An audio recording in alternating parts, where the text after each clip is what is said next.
No nosso estudo anterior, nós vimos o capítulo 1. Vocês viram que a partir do versículo 12 em diante, a gente viu o Cristo glorificado, os seus cabelos, os seus pés, a sua voz, a espada aguda. E muita gente lê isso aqui e já esquece, já não memoriza.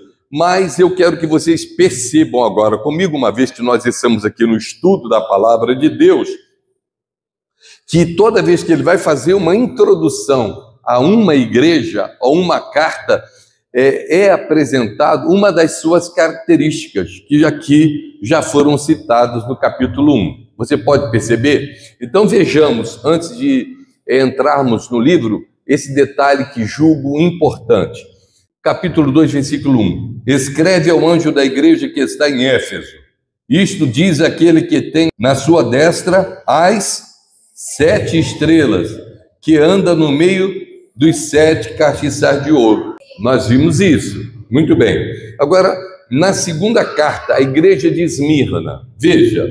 E ao anjo da igreja que está em Esmirna escreve. Isto diz o primeiro e último, que foi morto e reviveu. Isso também já não foi citado?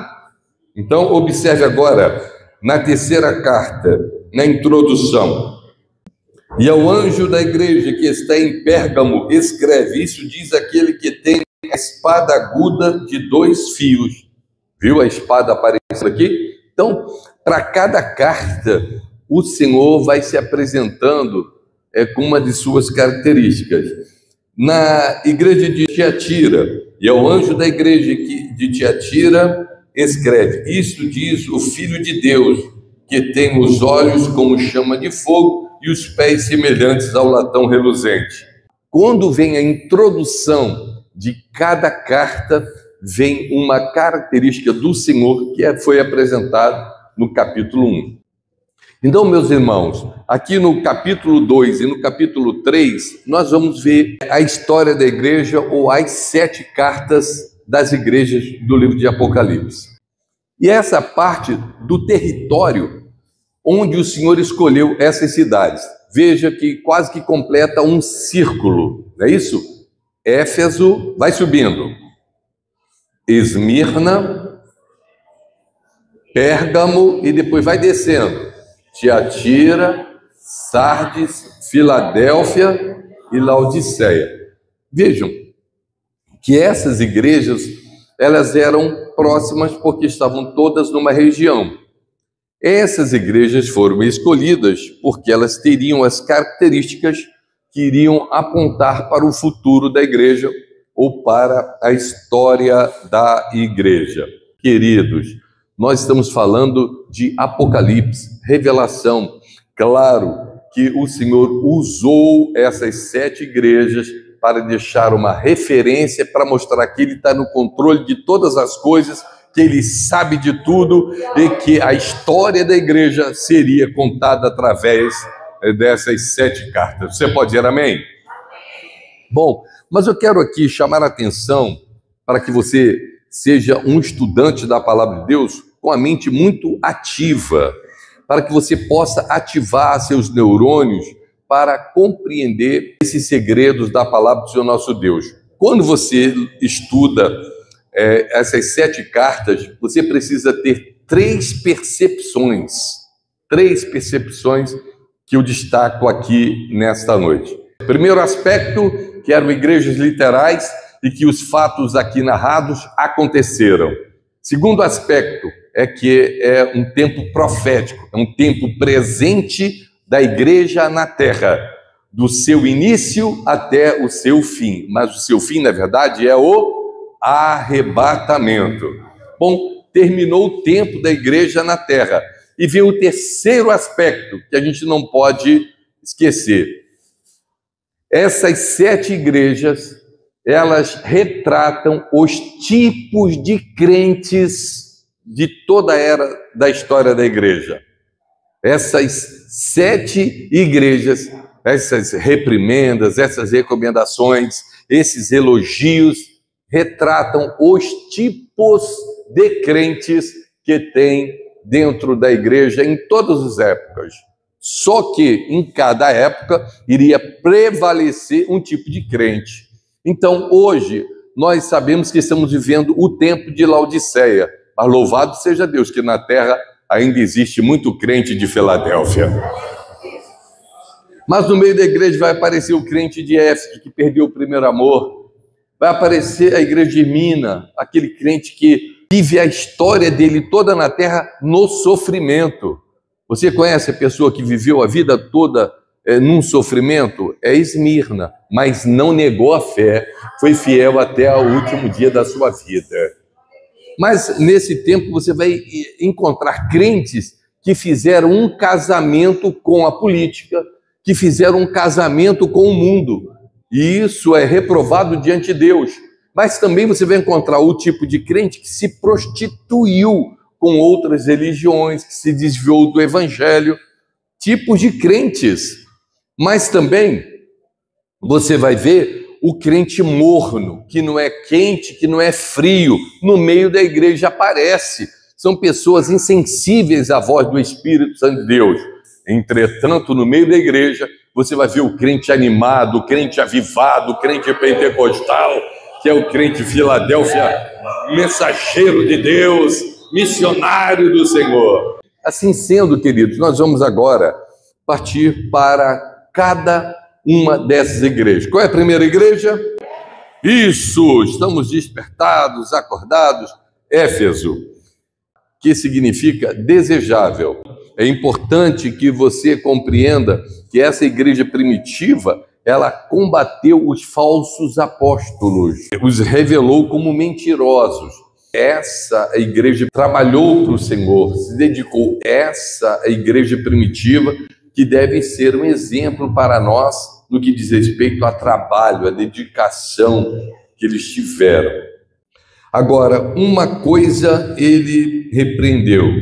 Então, essa igreja, por mais operosa que tenha sido, dedicada, chegou um determinado momento que ela foi deixando o primeiro amor. Então, aqui já vem um alerta para nós, um despertamento, que tem muita gente que começa de forma elétrica, muito dedicada, com uma energia fantástica, começa muito bem, vai até o meio do caminho, muito bem, mas quando vai chegando lá no final, a pilha parece que vai acabando, a energia vai acabando. E aí, irmãos, eu chamo a atenção, porque nós temos as nossas limitações físicas. A idade chega, evidentemente, a gente tem que compreender que a gente tem que respeitar a idade, porque o nosso corpo envelhece. Vê algumas doenças, artrite, artrose e tantas doenças que são associadas à idade, não é isso? Eu poderia falar de catarata e tantas outras, a pressão e tantas coisas. O corpo envelhece. Ei, mas me ouça, escute isso, que eu vou dizer para você. O corpo pode envelhecer, mas a nossa alma, o nosso espírito se renova. Aleluia, aleluia. Aqui também é algo que o Senhor se agradou dessa igreja. Tens, porém, isto, que aborreces as obras dos nicolaítas, as quais eu também aborreço. Então não se esqueça, a igreja primitiva, ela aborrecia as obras dos nicolaítas. Agora, você vai ver mais adiante que vai ter igreja que praticava as mesmas obras dos nicolaítas, tolerava os nicolaítas. Quem eram os nicolaítas? Aí você vai ver que a Bíblia não traz muitos detalhes sobre os nicolaítas, você tem que pesquisar na história, aí você vai encontrar um obreiro que se chamava Nicolau, e aí a história vai falar sobre o que eles faziam. Mas eu posso dizer para vocês o seguinte, qual era a prática dos nicolaítas? Era aqueles que se colocavam à frente da igreja, eles queriam ser respeitados, considerados pela igreja, mas eram tolerantes com os pecados da igreja. Os crentes faziam o que bem entendiam, aplaudiam os nicolaítas, era o que eles queriam. Honra, respeito, aplausos, mas eles deixavam a igreja fazendo o que queria. Eles se aproveitavam da igreja. Vem cá, tem alguma coisa parecida com nos dias de hoje? Obreiros que só querem aplausos, elogios, querem honra, mas não estão nem aí para o povo, para a saúde espiritual da igreja. Mas eu louvo a Deus, irmãos, que tem colocado obreiros aqui em Parque São Vicente, dedicados ao Senhor, que ministram a palavra da verdade e que amam a igreja de verdade. Glória a Deus. Versículo 7. Quem tem ouvidos, ouça o que o Espírito diz às igrejas. Ao que vencer, dar-lhe-ei a comer da árvore da vida, que está no meio do paraíso de Deus. Amém? Então, promessas para quem for vitorioso. É importante que você se posicione assim. Nós vamos partir para a segunda carta, que é Esmirna. Esmirna significa sofrimento. Então isso vai nos levar ao segundo período da igreja. Passado esse tempo da igreja de Éfeso, da igreja primitiva, passados seus primeiros 100 anos, 150 anos, veio a Esmirna. Devido aos imperadores que assumiram o comando de Roma, essa igreja foi muito perseguida e houve uma grande perseguição e essa igreja sofreu bastante. É a história que vai nos revelar as mães com seus filhos na barriga sendo arrancados, os leões comendo, as pessoas vivas. Era um horror de sofrimento. Mas aquele sangue que era derramado naquelas arenas, quando eles se misturavam com as areias daquelas arenas, aquele sangue com a areia eram como sementes que cresciam e se multiplicavam. A igreja ficou mais fortalecida. A igreja, as pessoas vendo os leões ali comendo, mordendo aquelas crianças, os pais, as esposas sofrendo, homens sendo queimados vivos, sendo crucificados. As pessoas ficavam olhando, nega esse teu Deus, negue-se Jesus. E eles não negavam, e eles cumpriam a palavra e eram fiéis até o fim. A gente tem que ter a mesma posição de ser fiel até o fim, ser fiel até a morte. Não importa muito como a gente começa, não importa muito como você chega no meio do caminho, mas importa muito como você chega no fim. Então é importante ser fiel do início ao fim. Amém, queridos? Então vamos ver o que diz a carta de Esmirna. Uma igreja que experimentou a tribulação. Não é a grande tribulação, mas que passou por grandes lutas, por grandes dificuldades, porque grande era a perseguição dessa igreja. E ela era pobre financeiramente, pobre politicamente, não tinha muitos recursos. Porém, o texto faz um destaque: mas tu és rico. Onde estava o segredo da riqueza de Esmirna? Você consegue meditar nisso? Onde? Na fé, na presença de Deus. Deus estava com ela. A riqueza não estava no ouro e nem prata, mas estava em Deus, na sua vida. A riqueza de Esmirna era a presença de Deus que lhe dava confiança, que lhe dava segurança, e a gente precisa estar assim firme na presença do Senhor. Eu louvo a Deus que eu aqui em Parque São Vicente, eu já conheci muitos crentes em Esmirna, que passando pela prova, ninguém sabia que estava na prova, sempre orando, sempre alegre, na presença do Senhor nosso Deus. Ainda destaco aqui, nessa segunda carta, blasfêmia dos que se dizem judeus e não são, mas são a sinagoga de Satanás. Então, aqueles que se diziam judeus e não eram, como é possível um negócio desse, pastor? Dizer que é judeu e não é. É porque era judeu apenas pelo ritual mosaico. Ou seja, eles eram circuncidados no prepúcio, na sua carne, e por isso eles se consideravam judeus. Mas o verdadeiro judeu é o judeu do coração. É aquele que circuncidou o seu coração, porque agora quem comanda, quem rege, quem governa é o Pai Celestial. É o amor que ele sente por Deus. Então, esses que perseguiam a igreja, criticavam a igreja, vai ser mencionado mais à frente também como sinagoga de Satanás, falsos judeus, e futuramente nós vamos ver em outra carta. Nessa igreja você não vê nenhuma reprimenda. Aqui você não vê nenhum erro, nenhuma falha. Essa igreja era uma igreja impecável. Era uma igreja pronta a amar o Senhor, pronta para sofrer, pobre nos recursos financeiros, mas rico dos dons de Deus, rica, uma igreja rica da bênção do Senhor nosso Deus. Aleluia.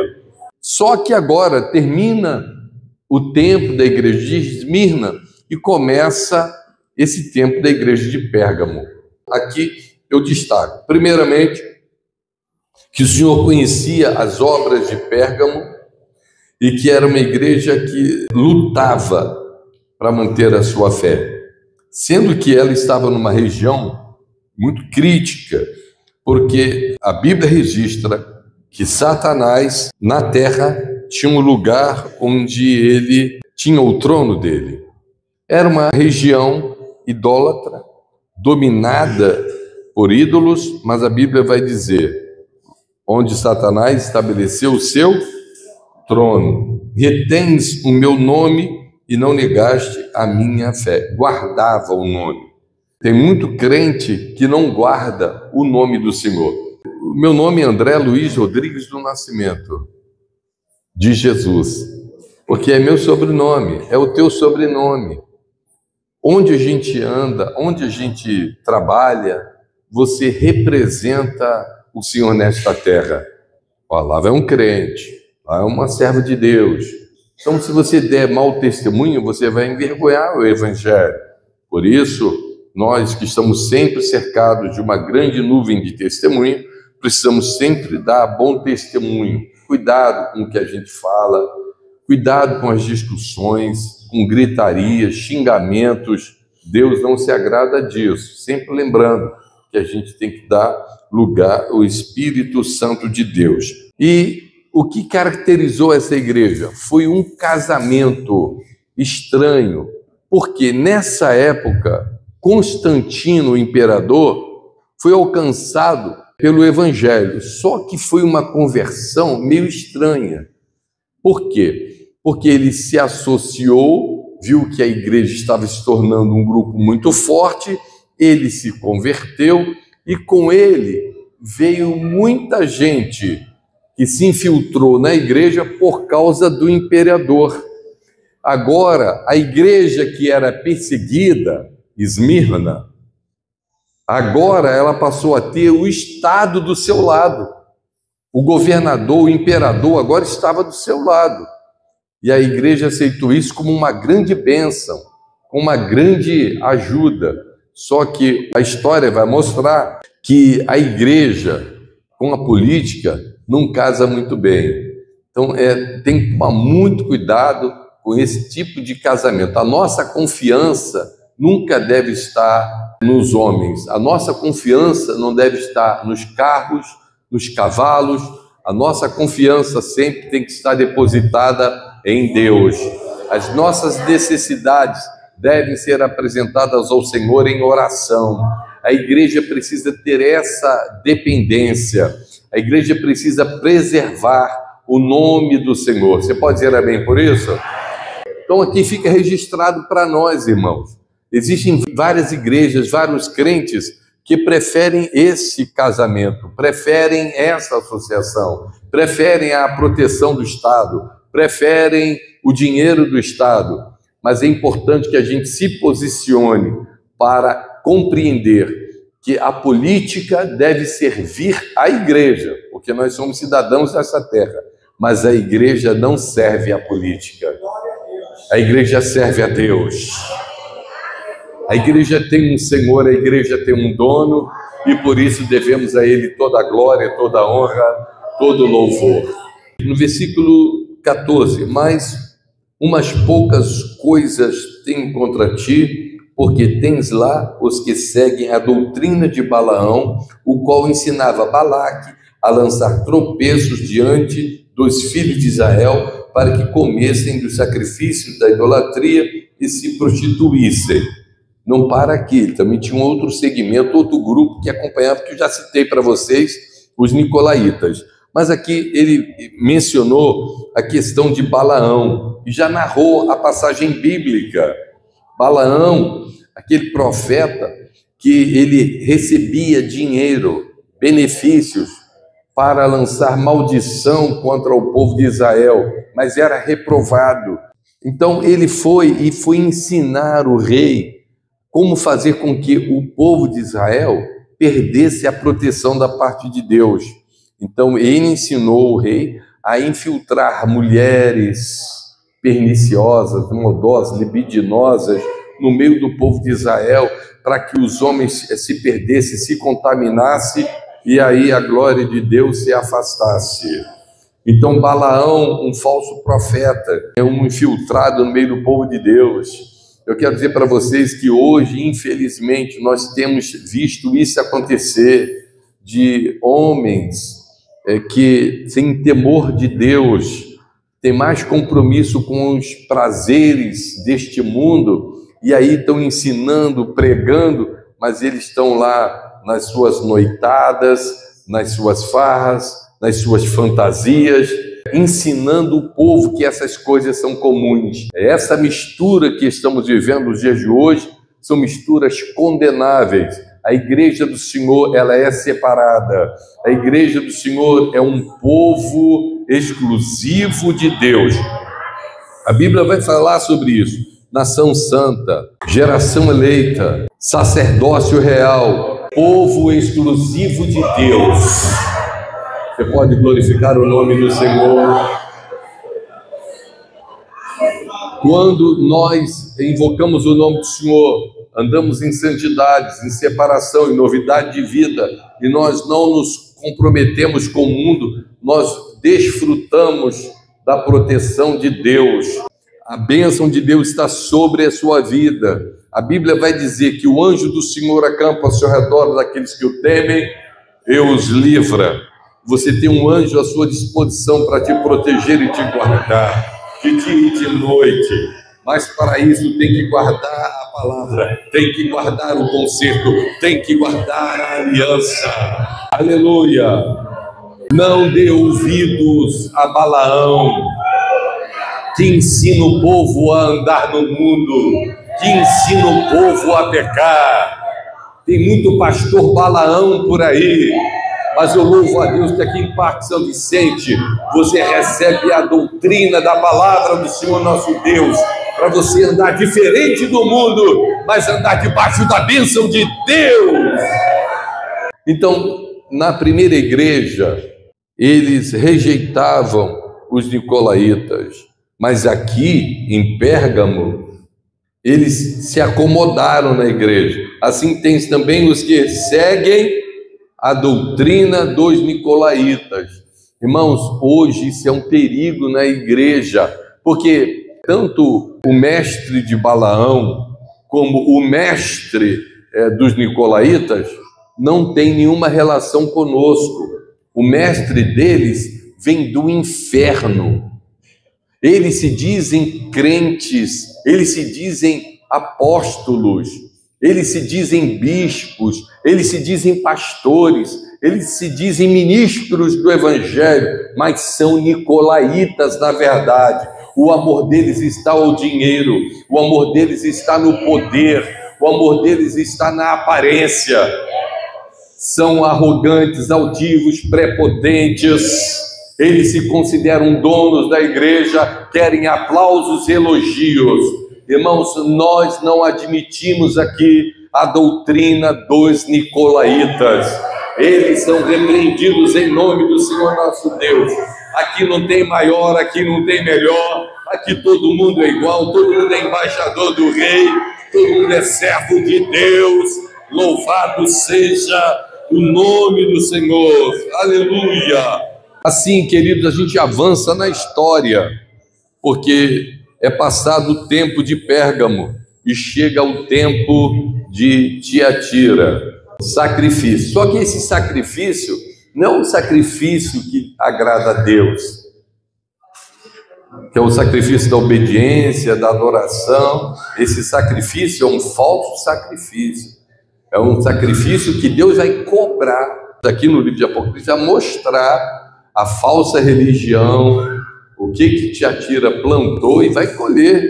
Essa igreja de Tiatira, na história, ela vai representar a igreja com maior tempo de domínio, que é a igreja que assumiu a tentativa de sobrepor-se a todas as igrejas, a ter o controle e a perseguir todas as igrejas. Essa igreja, ela começou a implantar uma série de doutrinas fora da palavra, inclusive que um homem nesta terra seria o representante de Deus, o intercessor, que seria o Papa. Essa igreja, então, ficou por 1000 anos, praticamente, tentando estabelecer a sua soberania. Uma igreja que fosse controladora e soberana. Versículo 20. Mas tenho contra ti o tolerares, que Jezabel, mulher que se diz profetiza, ensine e engane os meus servos, para que se prostituam e comam dos sacrifícios da idolatria.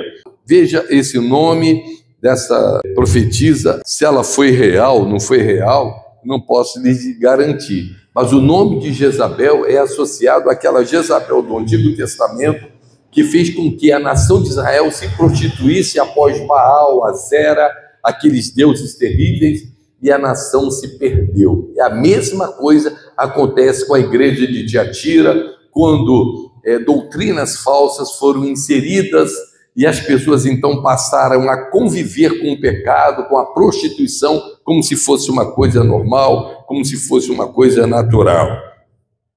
E a Bíblia vai chamar sacrifícios de idolatria. E essa igreja foi a igreja que o Senhor teve mais paciência, mais tolerância, mais tempo para que ela reconhecesse que estava errado. Mas cada século que foi se passando, ela foi se tornando muito mais autoritária, perseguindo com as indulgências, matando muitas pessoas através das ordens das autoridades. Quem não se curvasse diante do Papa era morto. Daí, os verdadeiros cristãos que entendiam que não podiam adorar o homem, eles fugiam da perseguição da Igreja Católica. Aqui, queridos, eu quero dizer que nesse período de Tiatira, quando ninguém acreditava na salvação, que estava todo mundo perdido com os sacrifícios da idolatria, Deus vai mostrar pela sua palavra que tinha um povo dele escondido, protegido por ele, para que a palavra da verdade continuasse sendo anunciada e propagada, mesmo sujeitos à perseguição. Nós estamos às portas do arrebatamento da igreja. Falsos doutores, falsos ensinadores estão por aí. Então é preferível você ficar com o ensinamento da palavra de Deus, andar em santidade, irmãos. A nossa salvação é o bem maior que nós temos. A gente tem que andar segundo o conselho bíblico. Essas cartas ficaram registradas na palavra de Deus para exemplo para a igreja do dia de hoje. Passado o tempo de Tiatira, agora vem o tempo da igreja de Sardes. Sardes, que do grego significa reforma. Bom, historicamente sabemos que foi exatamente a igreja que conheceu Martinho Lutero, que trouxe as teses e que implantou a reforma, e que foi um grande movimento, e nós louvamos a Deus, porque passou a deixar de ser cobrado as indulgências, ou seja, quem era rico podia comprar o perdão, comprava, e quem era pobre ficava mais triste ainda, porque não tinha dinheiro para comprar o seu perdão. Isso acabou. A nossa salvação não é por dinheiro, a nossa salvação vem pela graça, a graça de Deus, amém? Então a reforma veio trazendo mudanças fantásticas. Ei, Agora, é importante você ler essa carta e ter a percepção que muitos não querem ter. Esse tempo da igreja de Sardes é o tempo passado.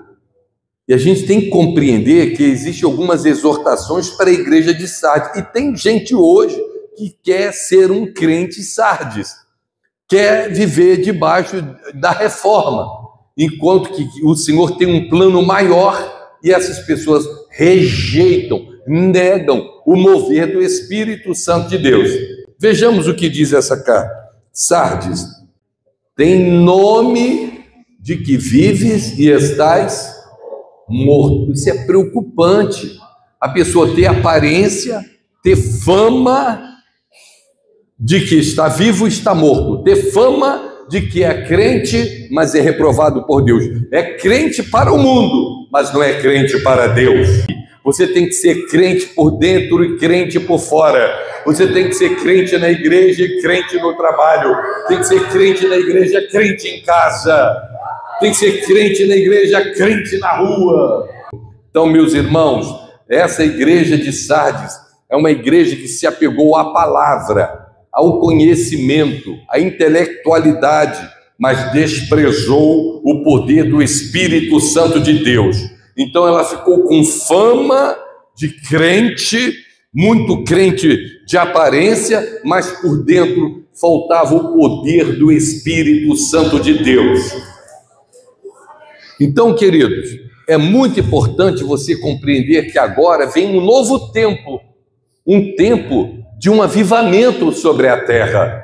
Eles não querem reconhecer isso, mas quando você lê as Escrituras, você vê um grande avivamento acontecendo na próxima igreja. Qual é o nome dela?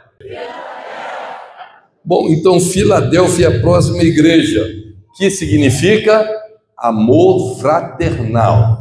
Essa sexta carta à igreja de Filadélfia diz assim: eis que diante de ti pus uma porta aberta, e ninguém a pode fechar. Irmãos, essa porta é misteriosa. Quem é essa porta aberta que ninguém pode fechar para a igreja de Filadélfia? Jesus é essa porta aberta. Tendo pouca força, guardaste a minha palavra e não negaste o meu nome. Eis que eu farei da sinagoga de Satanás, ou seja, aqueles que se dizem judeus e não são, mas mentem, eis que eu farei que venham e adorem prostrados aos teus pés e saibam que eu te amo. Eu vejo aqui a igreja que foi arrebatada, eu vejo a igreja lá no céu com Cristo, agora voltando com Ele, pisando aqui na terra, e aqueles judeus que tanto negaram Jesus agora vendo a igreja triunfante com Cristo, e eles tendo que reconhecer que Deus nos ama poderosamente, que até agora zombam, eles riem, eles criticam, são ortodoxos, mas os judeus que se converteram, se uniram à igreja, vão subir, vão ser arrebatados, e eles vão voltar com a igreja, quando Jesus voltar e pisar aqui na terra, e todos eles vão se prostrar e reconhecerão que o Senhor nos ama, que o Senhor nos exaltou, aleluia. Então o Senhor vai nos guardar, o Senhor vai proteger dessa grande tribulação, antes o Senhor vai nos tirar desta terra, amém? Essa igreja de Filadélfia é a igreja que está associada à Nova Jerusalém. Veja que essa igreja fiel, ela não tem reprimenda nenhuma, nem a igreja de Esmirna, nem a igreja de Filadélfia. Duas igrejas que se destacam aqui, sem nenhuma repreensão, uma igreja fiel. Só que o tempo dela também é um tempo determinado, porque depois dela viria a última igreja. Qual? Laodiceia. Essa é a igreja dos últimos tempos. Irmãos, pelas características, nós não estamos mais vivendo o tempo de Filadélfia, nós estamos vivendo o tempo de Laodiceia. Esse é o tempo da igreja. Quem quer ter sucesso, vai para Laodiceia. Quem quer ganhar dinheiro, vai para Laodiceia. Quem quer aparecer, vai para Laodiceia. Quem quer idolatria, Laodiceia. Se não, vejamos aqui para encerrarmos. Eu sei as tuas obras, que nem és frio, nem quente. Tomara que foras frio ou quente. Assim, porque és morno e não és frio nem quente, vomitar-te-ei da minha boca. Como dizes, rico sou e estou enriquecido, e de nada tenho falta, e não sabes que és um desgraçado, miserável, pobre, cego e nu. Aconselho-te que de mim compres ouro provado no fogo, para que te enriqueças, e vestes brancas, para que te vistas e não apareça a vergonha da tua nudez, e que unja os olhos com colírio para que vejas. Eu repreendo e castigo a todos quantos amo. Sê, pois, zeloso e arrepende-te. Eis que estou à porta e bato. Se alguém ouvir a minha voz e abrir a porta, entrarei em sua casa e com ele cearei, e ele comigo. Ao que vencer, lhe concederei que se assente comigo no meu trono, assim como eu venci e me assentei com meu Pai no seu trono. Quem tem ouvidos, ouça o que o Espírito diz às igrejas. Deus abençoe os irmãos, em nome de Jesus. Amém.